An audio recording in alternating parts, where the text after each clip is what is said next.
जय श्री कृष्ण दोस्तों, स्वागत है आपका अपने YouTube चैनल एम फिजिक्स पर। दोस्तों, लास्ट वीडियो में हमने अभी तक जो टॉपिक पढ़े थे उनसे रिलेटेड कुछ क्वेश्चन देखे थे। आज की वीडियो में हम पढ़ने वाले हैं ओम का नियम। ओम का नियम क्या कहता है?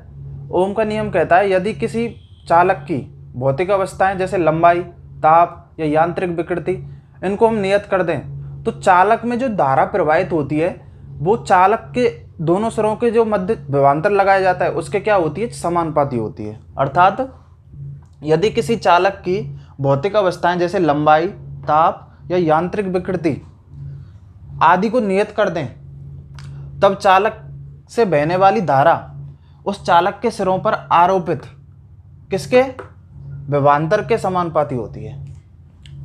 अर्थात ऐसे समझ लो, ये कोई चालक है, ठीक है, जिसकी लंबाई है L और अनुप्रस्थ काट का क्षेत्रफल है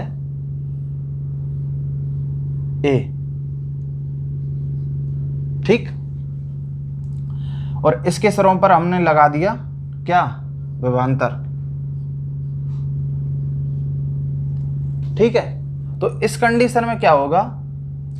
इस कंडीशन में जब इनको भौतिक अवस्थाएं अर्थात लंबाई को, क्षेत्रफल को या ताप को यदि हम नियत कर दें तो इसके अंदर से जो धारा प्रवाहित होगी अर्थात जो धारा I प्रवाहित होगी, या फिर मैं ऐसे कह सकता हूं कि इसके सिरों पर जो हमने विभवांतर आरोपित किया है V, वो समानुपाती होता है किसके? इसके अंदर प्रवाहित होने वाली धारा के, I के, ठीक है। इस समानुपाती के चिन्ह को हटाने के लिए यहां पे एक स्थिरांक आएगा जिसे हम कहते हैं समानुपाती स्थिरांक। R क्या है? समानुपाती स्थिरांक, और जिसे हम कहते हैं विद्युत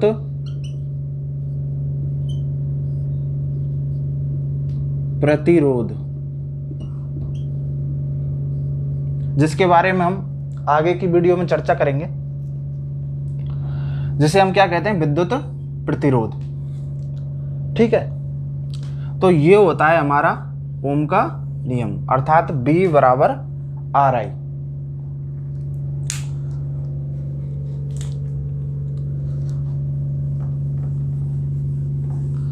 आगे जब हम क्वेश्चन सॉल्व करेंगे तो इसको चालक को कैसे रिप्रेजेंट करेंगे?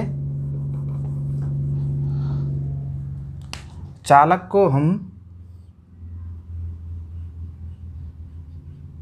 केवल रिप्रेजेंट करेंगे इससे, ठीक है, जिसकी लंबाई L है, अनुप्रस्थ काट का क्षेत्रफल क्या है? A है। तो ये क्या रिप्रेजेंट करेगा? प्रतिरोध या फिर चालक को, ठीक है। अब हमें प्राप्त हुआ B बराबर RI, ठीक है, या फिर R बराबर B अपॉन I, ऐसे लिख सकते हैं। यदि हम B और I में, किसमें? B और I में ग्राफ खींचें, B को ले लें y अक्ष पे और I को ले लें x अक्ष पे। जब इन दोनों के मध्य ग्राफ खींचेंगे तो ओम के नियम के अनुसार हमें एक सीधी रेखा प्राप्त होगी, ठीक है। ऐसे एक सीधी रेखा प्राप्त होगी, और ये जो सीधी रेखा होगी या फिर ये जो ढाल होगी ये रिप्रेजेंट करेगी किसको? R को, और ये बराबर होगी किसके? tan थीटा के। ये कौन थीटा है तो ये ढाल क्या हो जाएगी? tan थीटा, ठीक है। और ये tan थीटा अर्थात बराबर हो गया किसके? B अपॉन I के। अब इस R को हम इस ढाल से क्यों रिप्रेजेंट कर रहे हैं? इस क्षेत्रफल से, इसके द्वारा जो नीचे का ये क्षेत्रफल है इससे रिप्रेजेंट क्यों नहीं कर रहे?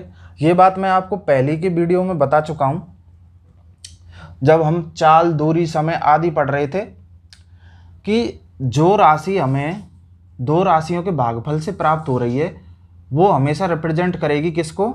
ढाल को, या उसका मान हमें प्राप्त होगा किससे? ढाल से।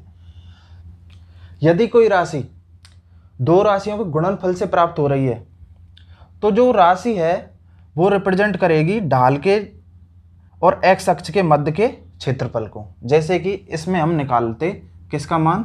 बी का या फिर आई का, सॉरी बी का निकालते, और ग्राफ खींचते हम किसके मध्य?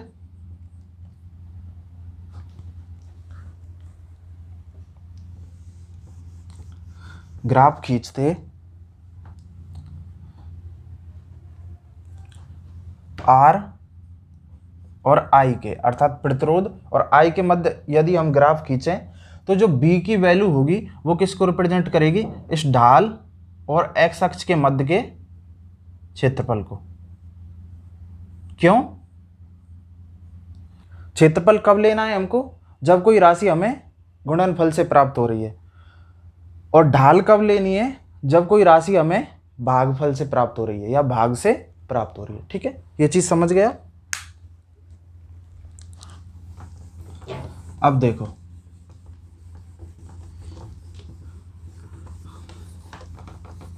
नेक्स्ट क्या है कि जो ये ओम का नियम होता है ये सार्वत्रिक नियम नहीं होता है, अर्थात हर जगह हर कंडीशन में लागू नहीं होता है। तो फिर क्या होता है? जो इस नियम का पालन करते हैं उन पदार्थों को कहते हैं ओमीय पदार्थ, अर्थात जो ओम के नियम का पालन करते हैं, जो ओम के नियम का पालन करते हैं उनको क्या कहते हैं हम? ओमीय पदार्थ। ठीक है। दूसरा, जो ऐसा नहीं करते या फिर जो ओम के नियम का पालन नहीं करते हैं, जो ओम के नियम का पालन नहीं करते हैं उनको क्या कहते हैं हम? अनोमीय पदार्थ। या फिर मैं इसको ऐसा कह सकता हूं, कैसे? जिन पदार्थों में बी और आई अर्थात विभवांतर और धारा के मध्य जो ग्राफ होता है और एक सीधी रेखा प्राप्त होती है उनको क्या कहते हैं हम? ओमीय पदार्थ। और जिनमें बी और आई के मध्य ग्राफ खींचें और एक सीधी रेखा हमें प्राप्त ना हो वो पदार्थ कौन से होते हैं? अनोमीय पदार्थ। ठीक है। उदाहरण के तौर पे डायोड क्या है? एक अनोमीय पदार्थ है। क्रिस्टल दृष्टकारी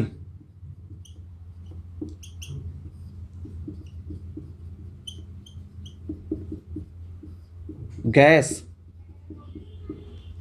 और ट्रांजिस्टर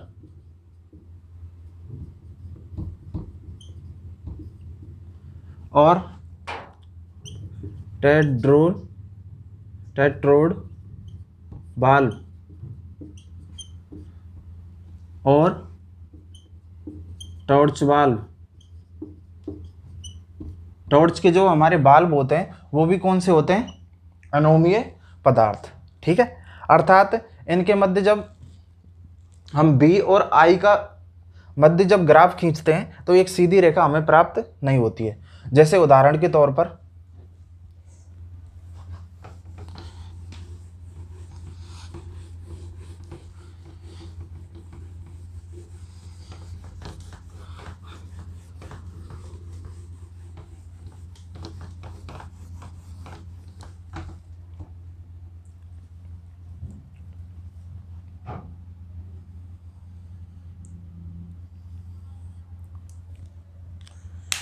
उदाहरण के लिए ले रहे हैं हम अनोमीय पदार्थ के उदाहरण।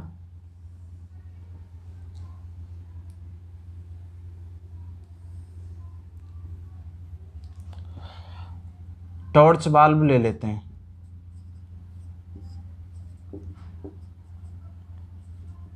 जब I और B के मध्य ग्राफ खींचते हैं इसमें, तो ये ग्राफ कुछ इस प्रकार प्राप्त होता है। ठीक है, ये टॉर्च बाल्ब के लिए हो गया। जैसे डायोड के लिए लें तो डायोड में क्या होता है, ग्राफ होता है स्टार्ट यहाँ से, ठीक है, और यहाँ से ऐसे होते हुए ऐसे, तो ये हो गया किसका, डायोड का।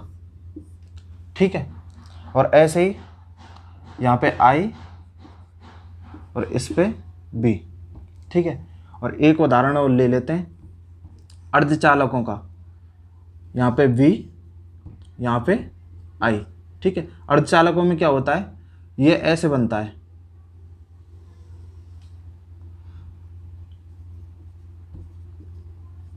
अर्धचालक।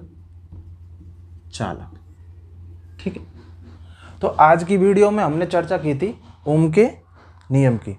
नेक्स्ट वीडियो में हम चर्चा करेंगे प्रतिरोध की। आशा करता हूँ आपको वीडियो पसंद आई होगी। अगर वीडियो पसंद आई तो वीडियो को लाइक करें, शेयर करें और चैनल को सब्सक्राइब करें। राधे राधे।